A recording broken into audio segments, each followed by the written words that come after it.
precisamos saber a partir da ressurreição de Jesus Cristo. E justamente nessa nossa caminhada de estudos agora que estamos tendo, nós vamos continuar falando sobre os artigos do que nós chamamos de Confissão de Augsburgo, né? Já lá em 1530, isso foi colocado como uma forma de falar o que nós cremos. Nós cremos aquilo que está na Bíblia. Essa confissão aqui, ela reforça alguns pontos em que nós dizemos, olha, isso aqui é essencial para a nossa vida. Não era apenas para uma defesa da fé, mas é essencial para aquilo que nós somos. E esse artigo aqui, o 2, do pecado original, ele está dentro do que nós chamamos, dentro da ciência de antropologia, né? O estudo do ser humano. E uma das respostas que o ser humano mais busca é quem ele é. Às vezes nós não temos tempo para pararmos e ficarmos, quem sou eu? Normalmente alguém diz quem a gente é, né? Normalmente se eu paro para pensar quem sou eu, a minha esposa me lembra. Lucas, tem que fazer isso, tem que fazer aquilo. Eu falo, opa, eu sou alguém que está aqui para fazer algo. Ou se eu fico viajando muito a maionese, o Arthur já vem, pai! Opa, eu sou pai. Mas é importante nós observarmos, a partir desse artigo 2, quem nós somos a partir da perspectiva do pecado, que é a nossa realidade. E quando nós ensinamos a palavra de Deus, nós queremos mostrar as coisas como elas são. E as coisas como elas são, não são boas de ser ouvidas ou vistas, mas ao mesmo tempo são maravilhosas de ser vistas e ouvidas. Então esse paradoxo, digamos assim, essa luta constante é o que as coisas são. Mas o pecado original vai nos lembrar então de quem nós somos e da importância do que Jesus Cristo fez. Então essa é a nossa reflexão. Como semana retrasada eu falei, não vai passar das 9 horas, tá? Então fiquem tranquilos e vamos devagarinho, mas também não tanto, tá?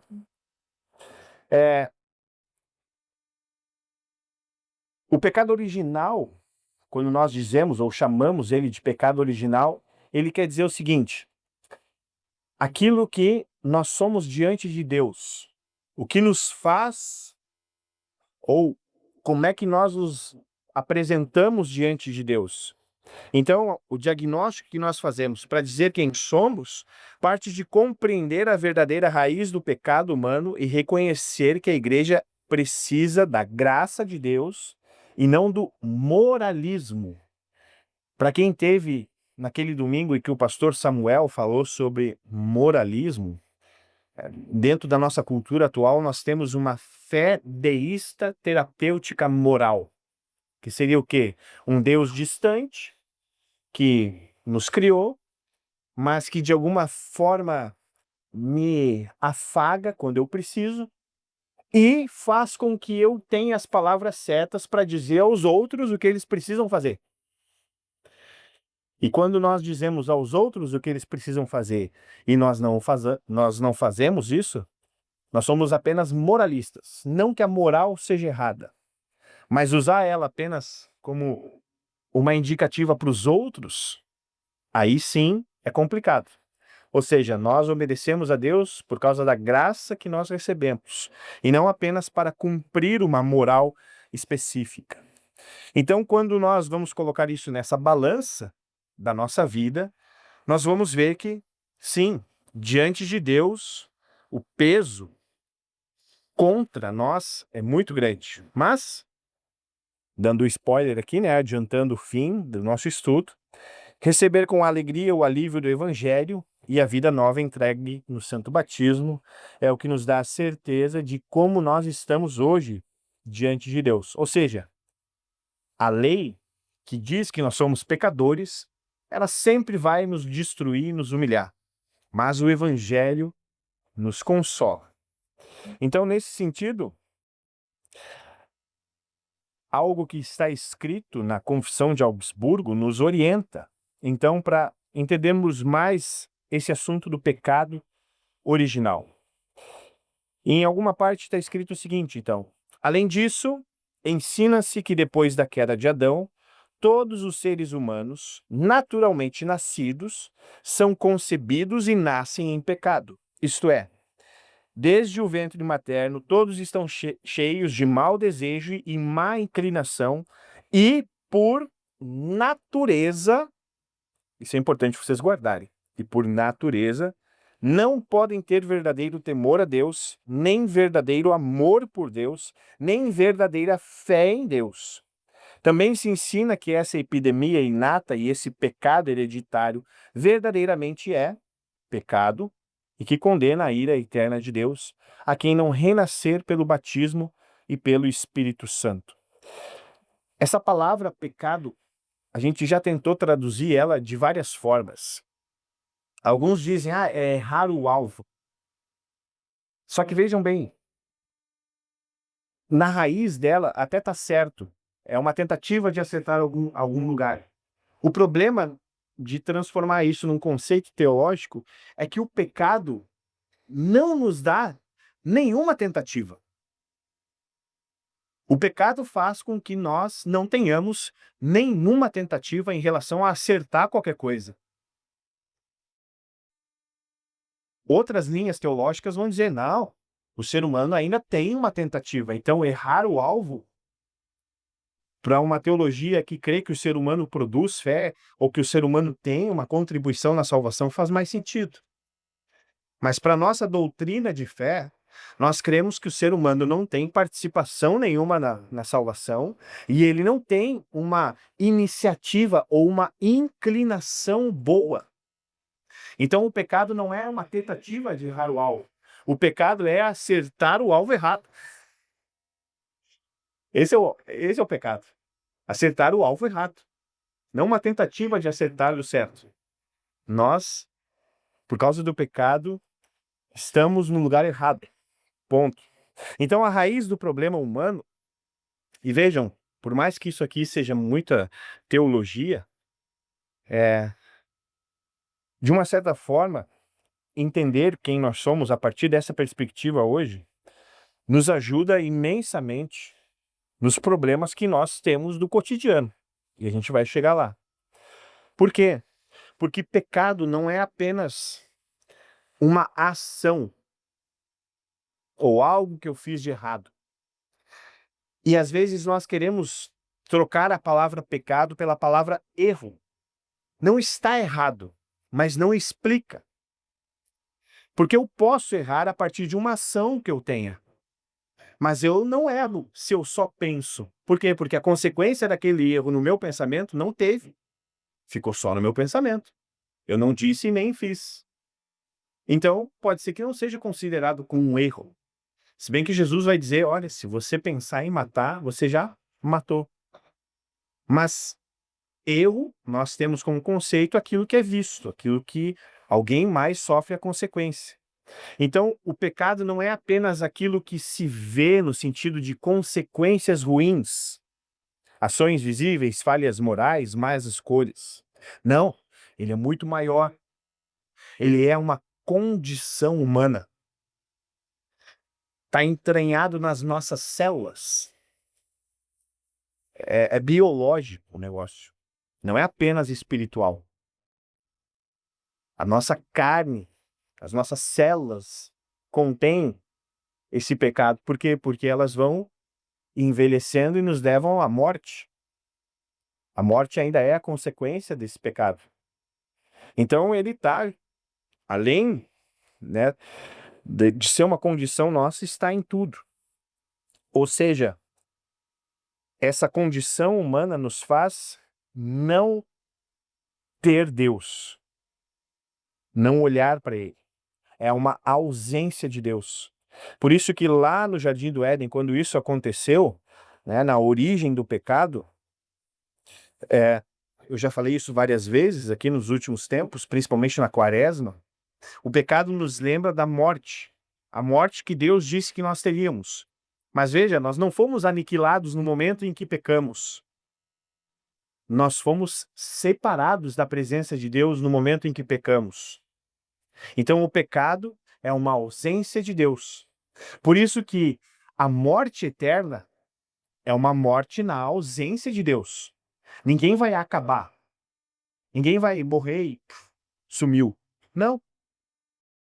Como eu já falei, né, meio difícil de entendermos, mas a condenação eterna é uma vida sem Deus. E isso precisa apavorar a gente. Não é algo. Só que o que mais apavora ainda, e é a minha intenção apavorar vocês, é que essa vida sem Deus, ela já acontece antes da morte. Como nós ouvimos no artigo 2. Nós já nascemos assim. Nós fomos concebidos assim. Distantes de Deus, separados de Deus, por causa desse pecado, que é uma condição nossa. Por isso ali diz então, né, a origem. Em Adão e em Eva, a epidemia do pecado e a morte contaminaram toda a humanidade. Não foi um acidente isolado. No Salmo 51, a marca do pecado está presente desde a origem da existência no ventre materno. E aqui é até interessante, né, fazendo um pequeno parênteses, em relação à discussão sobre o aborto, né? Às vezes a gente ouve algumas coisas muito loucas, né? De um pessoal que gosta da ciência, mas que nesse momento diz, não, a vida só acontece depois do parto, ou só acontece depois de 3 meses, 9 meses, né?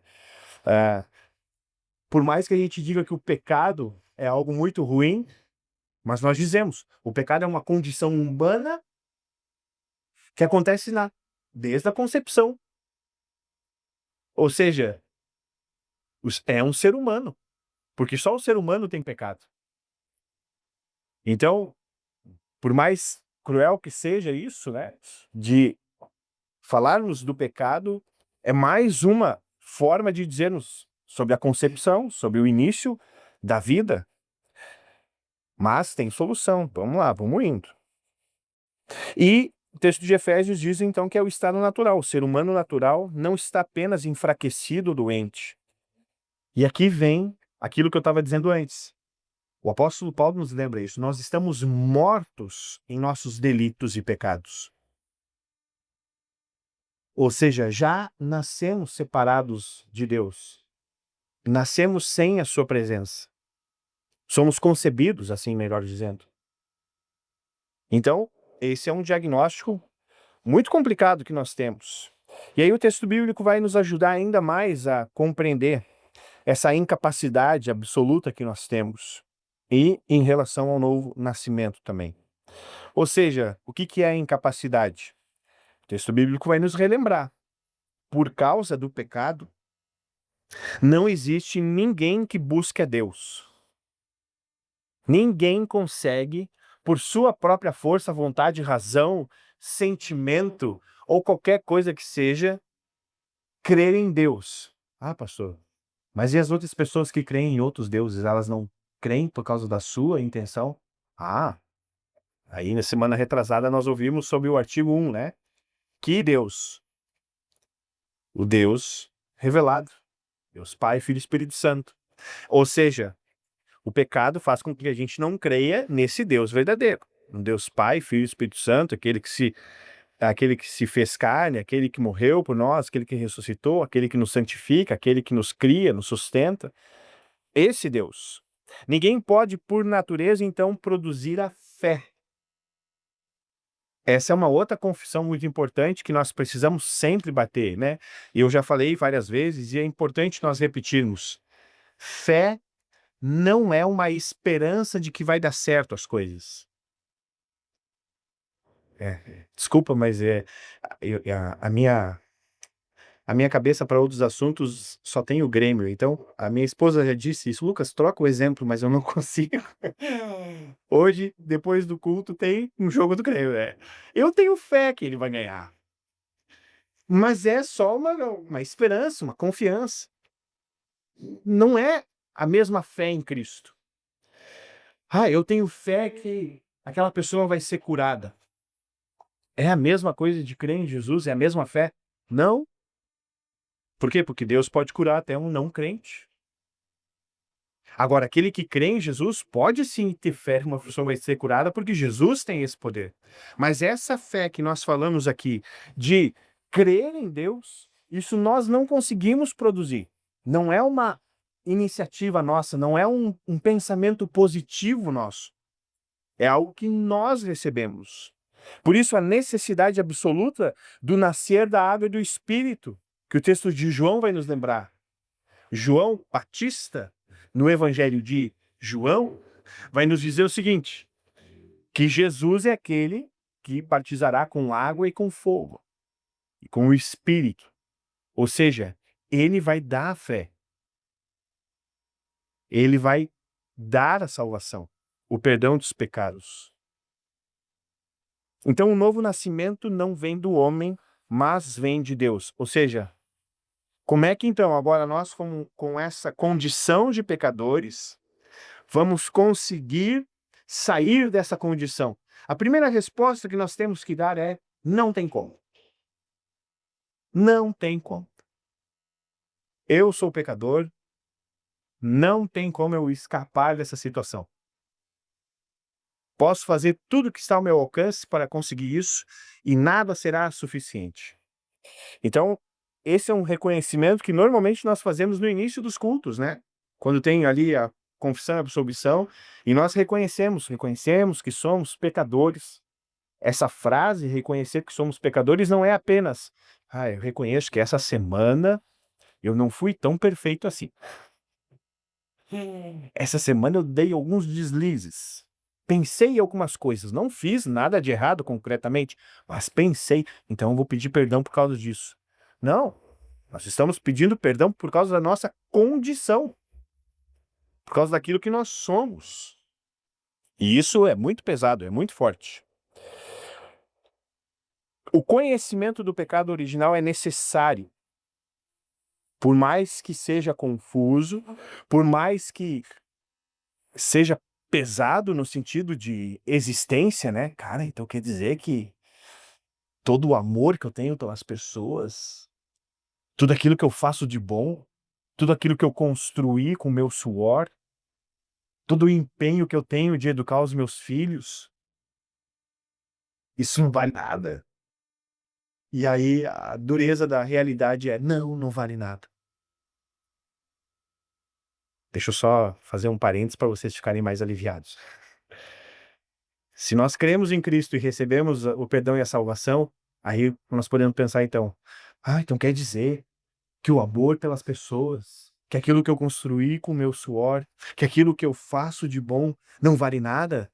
Agora que você crê em Cristo, a gente pode dizer, sim, vale muita coisa. É algo sensacional. Continue fazendo isso. Parabéns. Entenderam? Como que muda a nossa forma de enxergar as coisas? Por isso que o conhecimento, então, do pecado original é necessário para que a grandeza da graça de Cristo seja entendida. Essa condição que nós temos, com tudo que nós fazemos, pode não valer nada. Agora, se nós estamos em uma outra condição, tudo aquilo que nós fazemos, vale tudo. Vale muito. Por quê? Porque algo é feito. Então, vejam. Quando nós entendemos, ou confessamos, melhor dizendo, que somos pecadores, que nascemos em pecado, que somos concebidos, que isso é uma condição nossa, nós temos uma inclinação má, nós estamos separados de Deus, o pecado é isso, né? Como eu falei antes, é não ter a noção de que Deus existe, não crer nisso, não ter nada em relação a Deus. E aí, Deus vem com a sua lei. A sua lei para quê? A sua lei para nos dizer como é uma vida sem pecado. A função da lei é essa. Lá antes do pecado acontecer com Adão e Eva, Deus tinha dado leis para Adão e Eva. A primeira lei foi qual? Adorar a Ele. E depois, cuidar do jardim. Primeiro, segundo, terceiro mandamento. E depois os outros 7 mandamentos. Tudo em 2 frases. Adorem o Senhor teu Deus e agora cuidem do jardim. Foi dada essa lei lá. E eles viviam sem o pecado. Viviam essa lei. Mas com o pecado, essa lei agora vai nos acusar, então. Ou seja, ela vai destruir a nossa fantasia de que, não, eu não sou tão ruim assim. Meu filho, você pode ser uma pessoa excelente e realmente pode ser. Mas Deus não está nem aí para isso. Por quê? Porque você é pecador.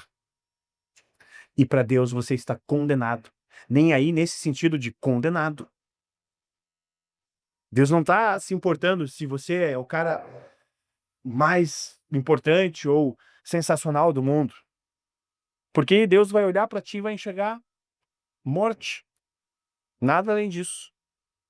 Alguém separado.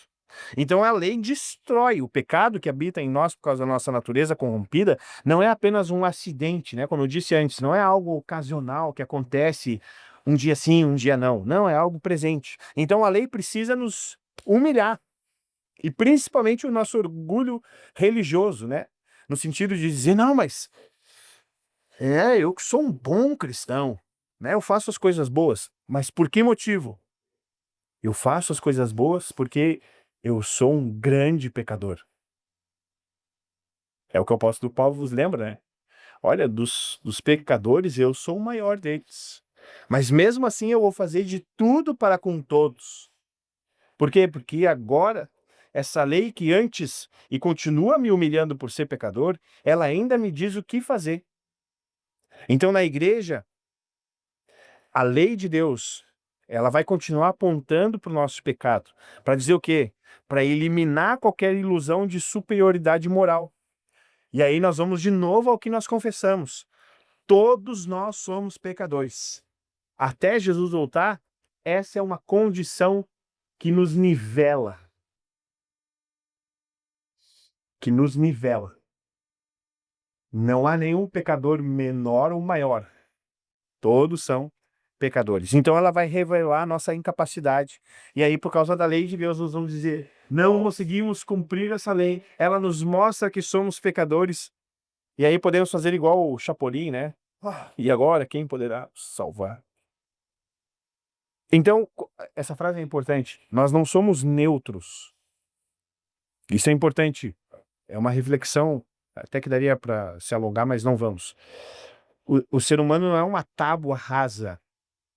Para quem já fez filosofia ou já escutou, esse é um conceito que tem no máximo 200 anos, em que o ser humano é uma tábua rasa, ou seja, algo bom, e que com o decorrer do tempo a sociedade o corrompe. A sociedade faz com que ele seja mal. E nós vamos dizer, não, o ser humano não é uma tábua rasa, não é neutro. E a partir disso, dependendo das circunstâncias e da sociedade que ele está, ele vai ser então um pecador. Não, ele já é. Então isso é importante por quê? Porque a lei nos diz isso. Ou seja, quando nós então ouvimos tudo isso que eu disse agora, nesses últimos 20 minutos, falando sobre o pecado, nós precisamos então ver não mais um Deus agora que, como eu usei aquela expressão e posso ter usado de uma forma errada até, né? Deus não está nem aí, no sentido de não, Deus está aí agora, porque ele quer resolver esse problema do pecado. Você pode chegar diante dele com tudo aquilo que você faz, com tudo aquilo que você é, e Deus vai dizer, não, você está condenado. Mas Deus, esse mesmo Deus que nos diz que estamos condenados, ele quer a nossa salvação. Então, ele manda o Cristo para pecadores. Jesus não veio para santos. Parece óbvio dizer isso, né? Mas às vezes nós fazemos isso. Nós escolhemos quem pode crer em Jesus, né? Quem pode ouvir sobre Jesus, quem pode receber Jesus.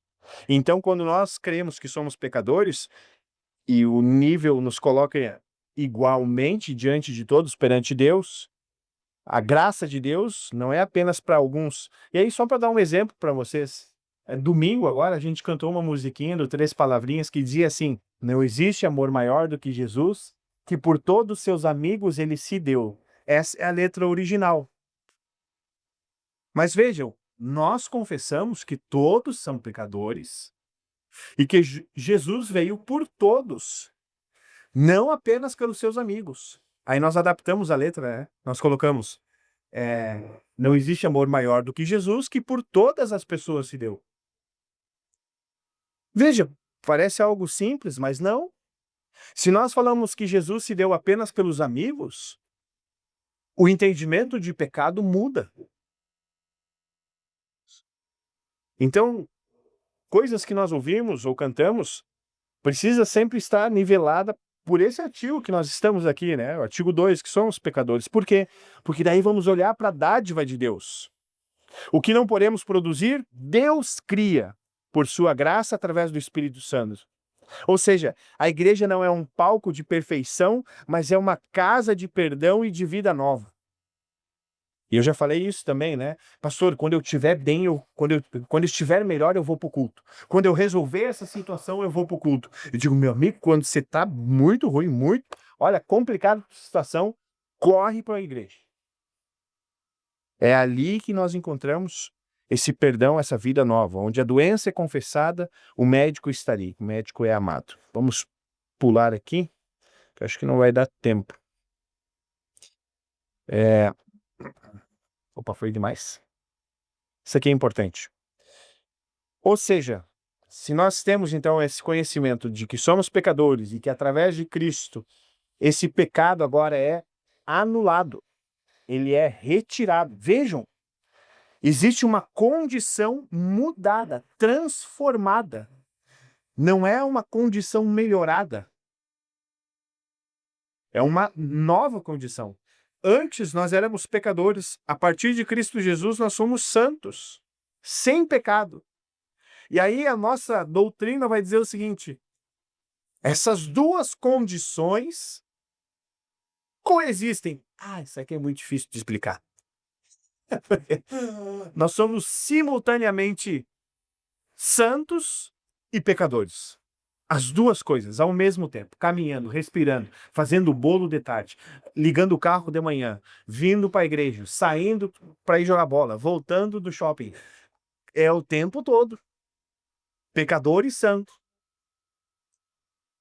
Então isso vai nos evitar o moralismo, uma superficialidade, um julgamento hipócrita, porque nós vamos lembrar que nós somos assim, mas ao mesmo tempo vamos lembrar que a partir do batismo nós recebemos uma nova vida, nós recebemos um novo nascimento, o arrependimento diário nos dá a certeza do perdão diário, a pregação, ou seja, ouvir que os nossos pecados estão perdoados, receber a Santa Ceia, nos lembra de que o nosso pecado é grave, mas Cristo continua sendo maior ainda.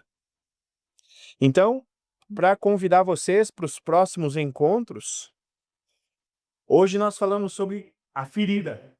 Semana passada nós falamos sobre aquele que é. No artigo 2 nós falamos sobre a ferida, no artigo 3 nós vamos ouvir sobre o médico, e no artigo 4 nós vamos ouvir sobre o remédio. Eu já dei algumas antecipações aqui, mas fica sempre o convite para os próximos encontros. Então, para a reflexão de vocês aí durante a semana, né? E já encerrando aqui, o que muda na dinâmica da nossa comunidade quando o pecado original é levado a sério? Como é que as nossas relações mudam? Como é que nós enxergamos o outro? Qual é a diferença profunda entre reconhecer pecados que cometi e reconhecer a nossa corrupção da nossa natureza? Porque a dura doutrina do pecado original torna a obra de Cristo e o batismo ainda mais preciosos.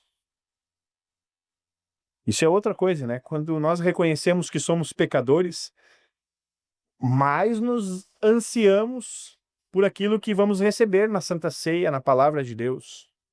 Como o artigo 2 nos protege ativamente contra a tentação do moralismo dentro da igreja.